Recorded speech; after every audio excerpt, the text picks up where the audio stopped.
PM Modi ने आलमी यौम माहौलियात के मौके पर वीडियो कॉन्फ्रेंसिंग के जरिए एक आलमी पहल lifestyle for the environment movement का आगाज किया। इस प्रोग्राम में उनके साथ bill and Melinda Gates foundation के शरीक चेयरमैन बिल गेट्स ने भी शिरकत की। ये आगाज live global call for papers शुरू करने के लिए किया गया है, जिसके जरिए माहिरीन तालीम, यूनिवर्सिटियों और तहकीकी इदारों वगैरह से ख्यालात और तजावीज़ तलब करेंगे ताकि माहौलियात के बारे में बाशऊर तर्ज ज़िंदगी इख्तियार करने के लिए दुनिया भर में लोगों, कम्युनिटीज़ और तंजीमों को मुतासर और तैयार किया जा सके।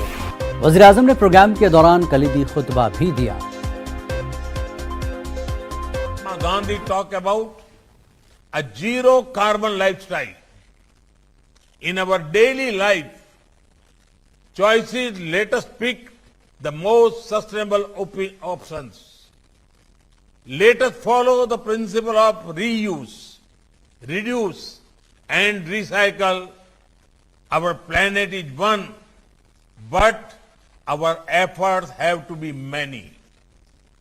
One earth, many efforts.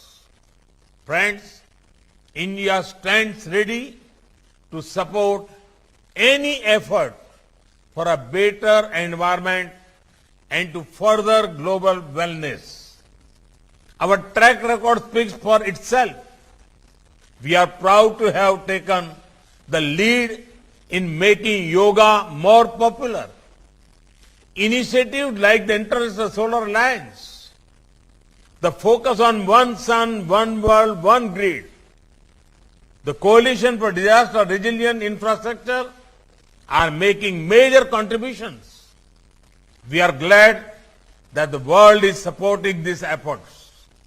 I am sure that the life movement will further unite us and ensure a secure further for the coming generations.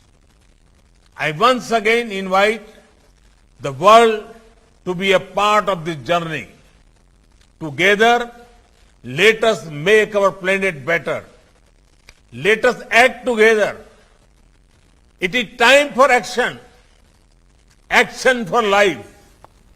Action for lifestyle, for environment. और मोहम्मद सल्लल्लाहु अलैहि वसल्लम की शान में गुस्ताखी के मामले में बीजेपी तर्जुमान नुपुर शर्मा को पार्टी की बुनियादी रुकनियत से मुअत्तल कर दिया गया है। पैगंबर इस्लाम सल्लल्लाहु अलैहि वसल्लम पर मुतनाज़ा तबसरे के बाद बीजेपी ने उनके खिलाफ कार्रवाई की है। पार्टी ने उन्हें 6 बरस के लिए पार्टी की बुनियादी रुकनियत से मुअत्तल कर दिया। नुपुर शर्मा के ख्यालात को पार्टी के मौक़िफ़ के बरक्स करार देते हुए पार्टी ने कार्रवाई की बात कही है। वहीं नवीन कुमार जिंदल को भी पार्टी से निकाल दिया गया है। नवीन कुमार जिंदल दिल्ली बीजेपी के मीडिया हेड हैं। सरेआम रिसालत माब सल्लल्लाहु अलैहि वसल्लम की शान में गुस्ताखी के बाद मुल्क भर में नुपुर शर्मा और नवीन जिंदल के खिलाफ गुस्से की लहर देखी जा रही है। इस पूरे मामले पर बीजेपी की तरफ से एक बयान जारी किया गया है, जिसमें पार्टी ने दोनों के बयानात से किनाराकशी की है। बीजेपी ने अपने बयान में कहा कि किसी भी मजहब की तौहीन कबूल नहीं की जाएगी। बीजेपी तमाम मजाहिब का एहतराम करती है और मुल्क के हर शहरी को ऐसा करना चाहिए। बीजेपी तर्जुमान नुपुर शर्मा के पैगंबर इस्लाम सल्लल्लाहु अलैहि वसल्लम की ज़ात मुबारक के बारे में किए गए तबसरे पर जबरदस्त रद्दमल के दरमियान बीजेपी ने कहा कि पार्टी किसी भी मजहबी शख्सियत की तौहीन की सख्त मजम्मत करती है। ताहम बीजेपी के बयान में किसी भी वाक़या या तबसरे का बराह रास्त जिक्र नहीं है। प्रेस रिलीज में कहा गया कि बीजेपी इस नज़रिए के खिलाफ है जो किसी भी फ़िरक़े या मजहब की तौहीन करता है और ऐसे लोगों की हौसला अफजाई नहीं करती है। उधर बीजेपी लीडर नवीन जिंदल की आहनत अमेज ट्वीट के बाद दिल्ली के शाहीन बाग पुलिस स्टेशन में उनके खिलाफ शिकायत दर्ज कराई गई। नवीन जिंदल के काबिल एतराज़ ट्वीट को भी शिकायतनामे में चस्पा किया गया है।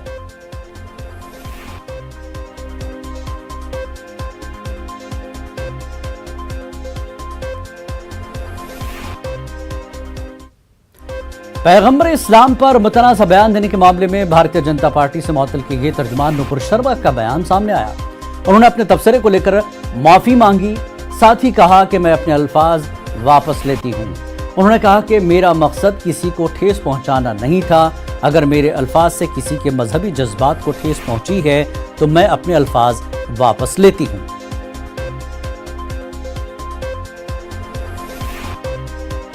मैं इस पर यह कहना चाहता हूं कि बीजेपी ने एक जिम्मेदार पॉलिटिकल पार्टी की हैसियत से अपना काम कर दिया, अपनी जिम्मेदारी को, अपने कर्तव्य को पूरा कर दिया। उसकी सराहना करते हुए मैं सरकार से ये अपेक्षा करता हूँ, उम्मीद करता हूँ कि वो भी अपनी जिम्मेदारी को पूरी करेगी और इनको कानून के मुताबिक सज़ा दिलवाने का इंतज़ाम करेगी। हम लोग हमेशा से कहते चले आए और यही इस देश की आत्मा है, रूह है कि किसी के साथ छिड़ेंगे नहीं, अपने धर्म को छोड़ेंगे नहीं, अपने धर्म पर चलें, अपने बड़ों की बड़ाई करें, तारीफ करें और दूसरे के ये चीज़ कभी टॉलरेट नहीं की जानी चाहिए। तो मैं इसकी सराहना करते हुए सरकार से ये उम्मीद करता हूँ कि सरकार भी अपना काम पूरा करेगी। और वहीं शान रिसालत सल्लल्लाहु अलैहि वसल्लम में गुस्ताखी करने के मामले में नुपुर शर्मा को भले ही बीजेपी ने पार्टी से 6 साल के लिए खारिज कर दिया हो, लेकिन नुपुर शर्मा के खिलाफ गम व गुस्से का माहौल थमने का नाम नहीं ले रहा है और उनकी गिरफ्तारी का मुतालबा जोर पकड़ रहा है। आज मुंबई के बाकुला इलाके के मदनपुरा में नुपुर शर्मा के खिलाफ दस्तखती मुहिम का आगाज हुआ। हजारों अफराद ने दस्तखत देकर नुपुर शर्मा की गिरफ्तारी का मुतालबा किया। हमारे नुमाइंदे मोहिउद्दीन ने एहतजाजी खवातीन से बात की।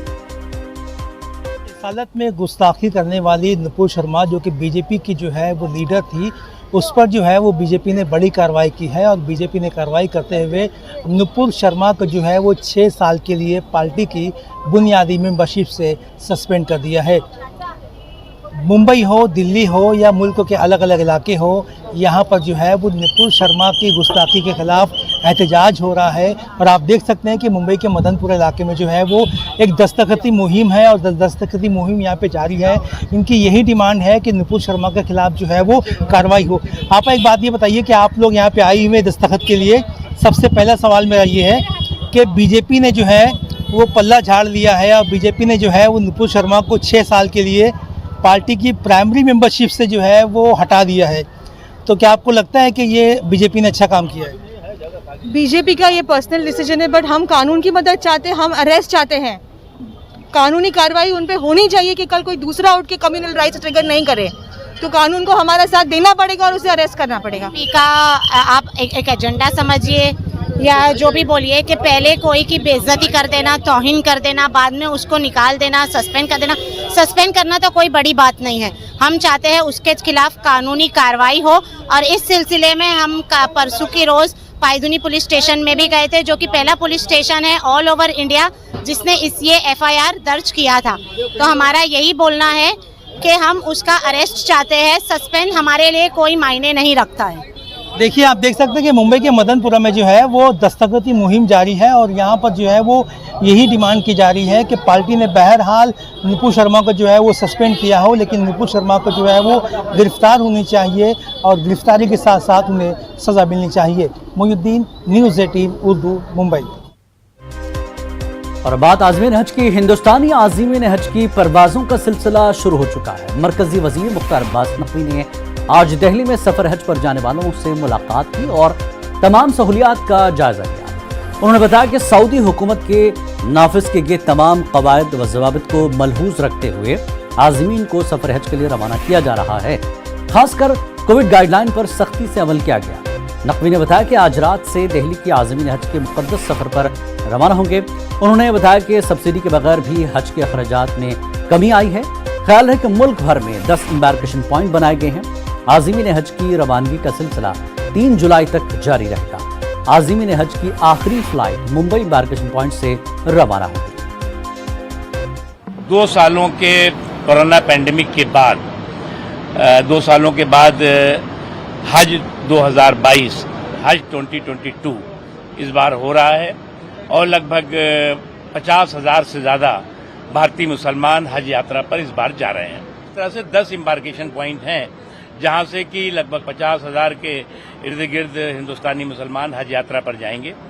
जो वहां का प्रोटोकॉल है, जो वहां दिशा निर्देश है सऊदी सरकार का, उसका हम पूरी मजबूती के साथ पालन कर रहे हैं। जो RT-PCR कंपलसरी है 72 आवर बिफोर, जो वहां पर पहुंचने से पहले, वो भी हम यहां पर हर एम्बार्केशन पॉइंट में कराने की व्यवस्था की गई है। और आपको जैसा मालूम है, ये हज यात्रा बिना सब्सिडी के हो रहा है, लेकिन उसके बावजूद भी हमने जो सब्सिडी का सियासी छल था उसको ईमानदारी के बल के साथ खत्म किया है, और खत्म ही नहीं किया है बल्कि सब्सिडी के बगैर भी हज यात्रा सस्ती की है।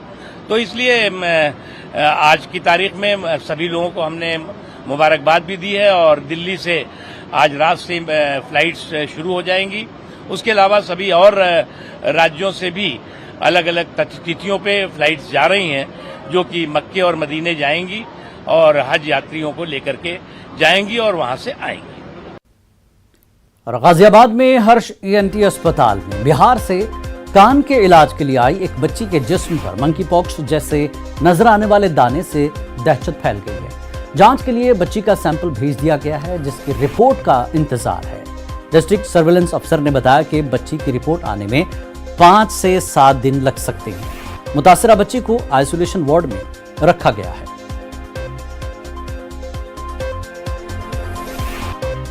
आजकल क्योंकि मंकी पॉक्स पूरे संसार में फैल रहा है, तो हमने ये एक्शन लिया और अभी उसकी रिपोर्ट अवेटेड है। उस वक्त तक हम ये नहीं कह सकते कि ये मंकी पॉक्स है या नहीं है, लेकिन पॉक्स के सारे सिम्टम और लीजन उसके पास थे बच्चे के। बच्चा अभी मेरे पास एडमिट है और वो आइसोलेशन वार्ड में है।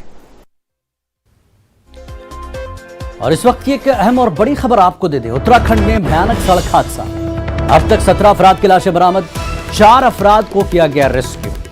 अंधेरे के सबब रेस्क्यू ऑपरेशन में परेशानी, मध्य प्रदेश के 29 अफराद बस में सवार थे, 4 धाम में यमुनोत्री धाम जा रहे थे दर्शन के लिए। तो बड़ी खबर इस वक्त की, उत्तराखंड में भयानक सड़क हादसा हुआ है। अब तक 17 अफराद की लाशें बरामद कर ली गई हैं, 4 अफराद को किया गया रेस्क्यू। अंधेरे के सबब रेस्क्यू ऑपरेशन में परेशानी आ रही है और मध्य प्रदेश के आपको बता दें 29 अफराद बस में सवार थे और 4 धाम में यमुनोत्री धाम जा रहे थे दर्शन के लिए। तो इस वक्त रेस्क्यू ऑपरेशन जारी है। अंधेरे की वजह से काफी तकलीफ हो रही है। ये तस्वीरों में भी आप देख सकते हैं, 4 धाम में यमुनोत्री धाम जा रहे थे दर्शन के लिए। मध्य प्रदेश के सारे मुसाफिर थे, 29 मुसाफिर, जिसमें से अब तक 17 अफराद की लाशें बरामद कर ली गई हैं और 4 अफराद को रेस्क्यू किया गया है।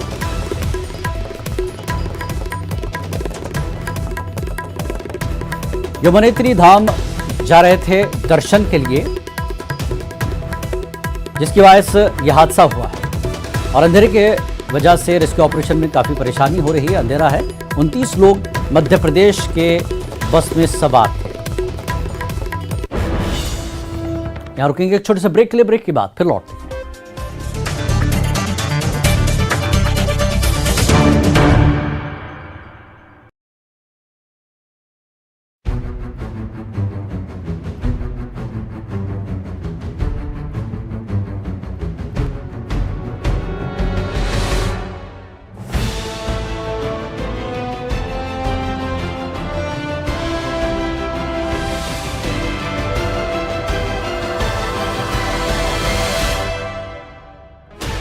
Sixteen channels, 15 languages, 26 states, 1,200 plus reporters, 66.9 crore viewers. India's largest news network, News 18 Network.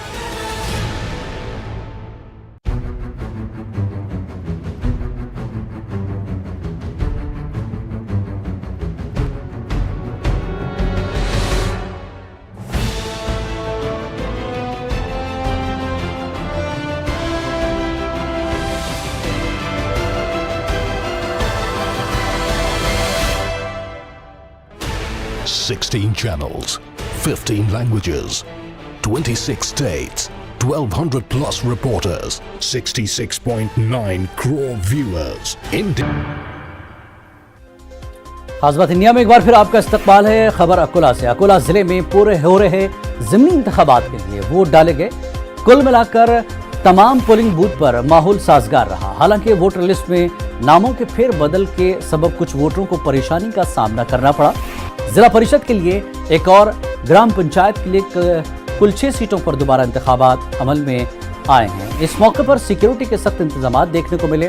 दिलचस्प बात यह है कि 2 महीनों बाद जिला परिषद के सदर व नायब सदर की तकरूरी होनी है, जिसके लिए नंबरों को जोड़ना बेहद जरूरी हो गया है। इस इंतखाबात में अगर वंचित बहुजन अघाड़ी जीत दर्ज नहीं करती है तो उसे इख्तिदार बचाना मुश्किल हो जाएगा। यही वजह है कि तमाम पार्टियां इस सीट को जीतने के लिए एड़ी चोटी का जोर लगा रही हैं। 6 जून को होने वाली वोटों की गिनती से मालूम हो जाएगा कि इख्तिदार किसकी झोली में आता है। जो है बड़ा खुशमिजाज माहौल है। सुबह में थोड़ी सी तकलीफ हुई कुछ यादी का प्रॉब्लम आने में, लेकिन वो अभी प्रॉब्लम सॉल्व हो गया और बहुत अच्छे से वोट हो रहा है।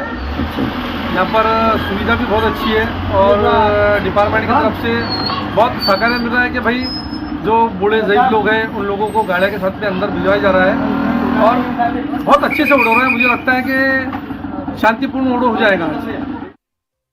और उधर गाजियाबाद के थाना लोनी बॉर्डर पर एक बुजुर्ग शख्स का बेरहमी से गला काटकर कत्ल करने का वाकया पेश आया। महलूक शख्स का नाम मोहम्मद बिलाल बताया गया। अहल खाना ने पुलिस को इस वाकये की जानकारी दी। पुलिस ने मौके पर पहुंचकर कानूनी कार्रवाई करते हुए लाश को पोस्टमार्टम के लिए भेजा। मकामी पुलिस इस मामले में हर जाविये से तहकीक कर रही है। पापा यहाँ आ गए खाना लेकर, हमें नहीं मालूम उसके बाद क्या हुआ। हम यहाँ सुबह आए, पापा का फोन मिलाया, पापा का फोन स्विच ऑफ था। तो नॉर्मल था, बस हमें लगा चल हो सकता है डाउन हो रहा, फोन खुल जाएगा थोड़ी बहुत देर में। जब उनका 2 बजे तक फोन नहीं खुला तो हमें थोड़ा अजीब सा लगा कि इतना लेट गई, पापा फोन स्विच ऑफ नहीं करते। फिर मैंने अपने छोटे वाले भाई को यहाँ पे भेजा देखने के लिए। मैं देख क्या वो पल्ली तरह हमारी ताई आई हुई है और तबीयत खराब हुई, सो रहे हो। तो यहाँ पर आया तो यहाँ पर सारी कंडीशन थी। हाजी बिलाल नाम का एक वृद्ध व्यक्ति जिसकी आयु 63 वर्ष के लगभग बताई जा रही है, उसकी गला काट करके और सर के पिछले हिस्से में हमला करके वार करके और उसकी हत्या कारित की गई है। मौके पर जो प्रथम दृष्टया परिजनों से पूछताछ में मामला प्रकाश में आया है, उसके आधार पर इनका बताना है कि ये अपनी दूसरी पत्नी के साथ यहाँ रात में मौजूद थे और उसी के ऊपर इनके परिजनों द्वारा शक जाहिर किया जा रहा है। आज दुनिया भर में आलमी यौम माहौलियात मनाया जा रहा है। नांदेड़ में रोलर स्केटिंग एसोसिएशन की जानिब से एक रैली का इनेकाद किया गया। रैली में रोलर स्केटिंग के माहिर तलबा ने अपने फन का मुजाहरा किया, साथ ही अपने हाथ में प्ले कार्ड लिए हुए थे जिसमें माहौलियात को आलूदगी से बचाने के लिए मुख्तलिफ तहरीरें लिखी हुई थी, जैसे पेड़ लगाओ, माहौलियात की हिफाजत करो, पानी बचाओ, सफाई का ख्याल रखो जैसे नारे शामिल थे। तलबा की हौसला अफजाई के लिए नांदेड़ म्यूनसिपल कॉरपोरेशन की मेयर जयश्री पावड़े, कमिश्नर डॉक्टर सुनील लहानी भी मौजूद थे।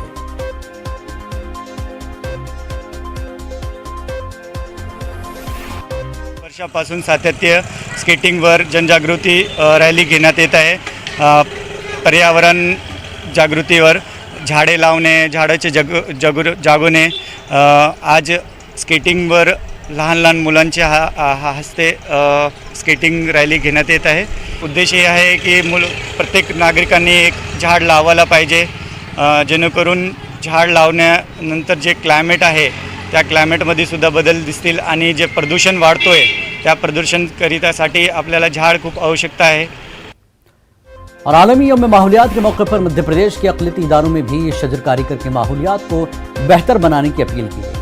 भोपाल वक्फ बोर्ड कैंपस से शुरू की गई शजरकारी मुहिम में वक्फ बोर्ड, हज कमेटी, मसाजिद कमेटी, शाही औक़ाफ़ और कमेटी औक़ाफ़ आम्मा के मुलाज़मीन के साथ समाजी कारकुनान और उलमा दीन ने शिरकत की और माहौलियात को बेहतर बनाने में हर किसी के ताउन को इंसानियत के लिए अजीम खिदमत से ताबीर किया।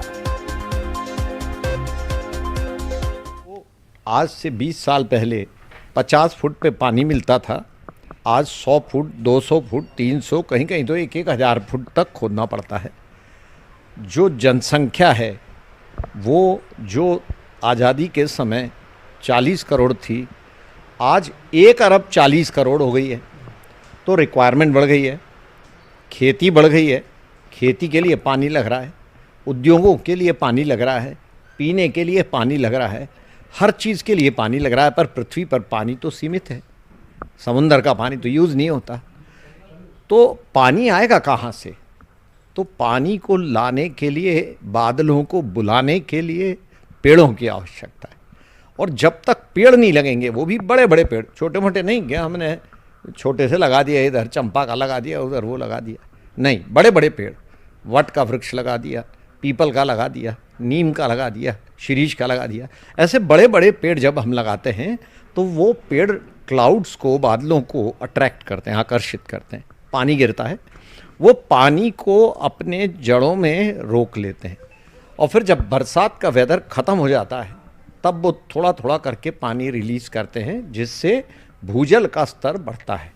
दुनिया के अंदर जो ये दिन मनाया जा रहा है, और सिर्फ मनाया ही नहीं जा रहा है बल्कि अमली तौर पर शजरकारी की जा रही है और दरख्तों को लगाया जा रहा है।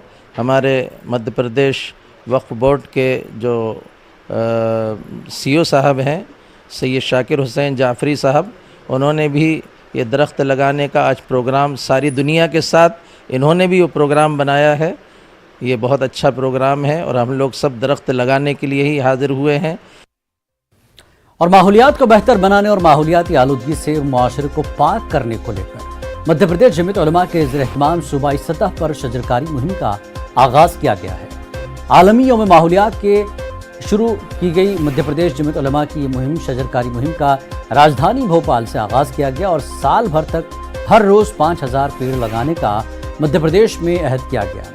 शजरकारी मुहिम के पहले दिन जमीयत उलमा के अरकान ने राजधानी भोपाल के मुख्तलिफ मकामात पर 5000 पेड़ों की शजरकारी की और आवाम से माहौलियात को बेहतर बनाने के लिए अपने अजीम ताउन की अपील की।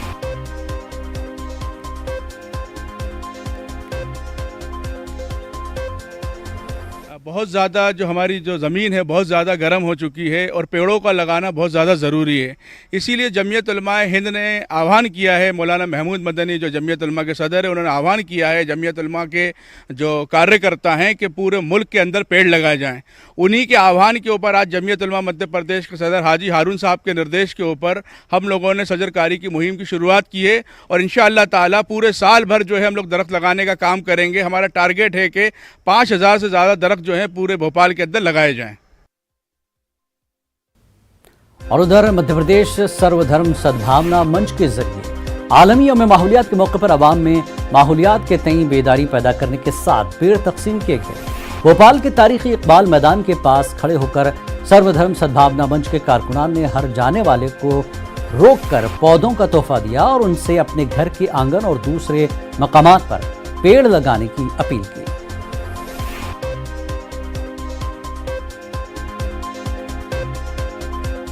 आज पर्यावरण दिवस के इस मौके पे हम सभी लोगों ने सद्भावना मंच वाले और सभी लोगों ने मिलकर सभी लोगों को पेड़ पौधे बांटे और सभी अपने अपने घर में पेड़ पौधे लगाएं और पर्यावरण को सुरक्षित रखें। हमने मध्य प्रदेश सर्वधर्म सद्भावना मंच की जानिब से पर्यावरण बचाओ मुहिम के तहत इकबाल मैदान, इमामी गेट और शहर की मुख्तलिफ़ जगहों पर जो है पेड़ों का जो है तकसीम की ताकि आवाम में बेदारी हो, पेड़ बचाएं और पेड़ लगाएं ताकि आने वाला मुस्तकबिल जो है हमारा वो हर चीज़ से, हर दुख तकलीफ़ से, मुसीबत से महफूज हो।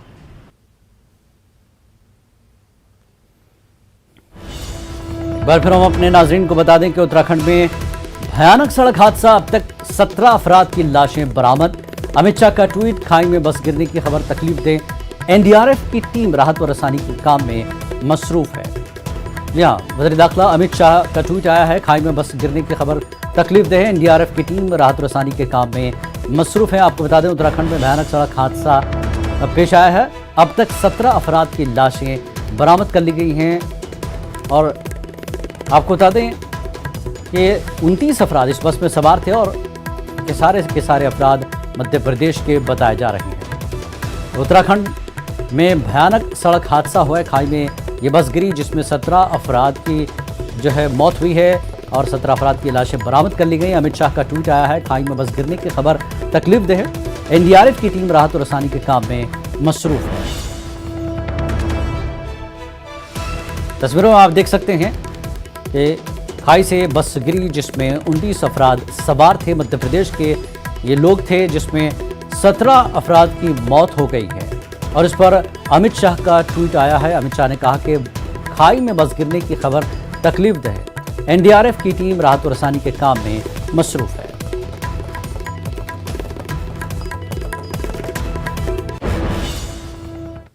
खास बात इंडिया में आज फिलहाल इतना ही। आदाब।